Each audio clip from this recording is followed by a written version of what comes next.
Днес по BBC обявиха новината, че гражданин е арестуван на летище Хитроу с 400 000 паунда в чекирания багаж, а в ръчния багаж е имал 11 000 евро, които е искал да изнесе от Великобритания. Сега човекът ще бъде съден за пране на пари. Какво казват законите за внасяне и изнасяне пари от Великобритания? Вие трябва да декларирате стойност 10 000 паунда или повече, ако имате пред британската митница, ако ги пренасяте между Великобритания, това се включва Англия, Шотландия и Уелс, към страна извън Обединеното кралство. Ако пътувате като семейство или група с общо над 10 000 паунда, дори отделните лица да носят по-малко, пак ще трябва да ги декларирате и да подадете декларация. Интересното е, че може да имате по-малко пари, без да се налага да подавате декларация, но ако ви направят проверка и видят, че имате пари, да кажем 5000 паунда, може да се наложи да обясните откъде ги имате и пак може да стане така, че да ви конфискуват, ако не може да кажете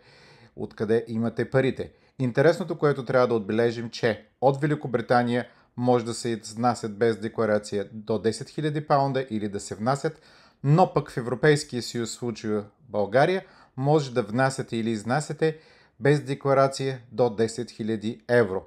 Значи 10 000 паунда към днешния курс 1,20 са около 12 000 евро. Тоест, ако тръгнете в самолета и носите 10 000 паунда и в един момент, кацайки в България, вие ще имате 12 000 евро и тогава ще нарушите закона. Тоест, ако тръгнете с 10 000 паунда от Великобритания до България, по пътя между Великобритания и България, тези 2000 паунда трябва да ги похарчите в самолета.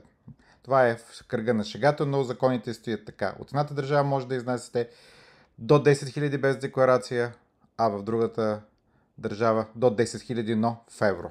Така стоят нещата с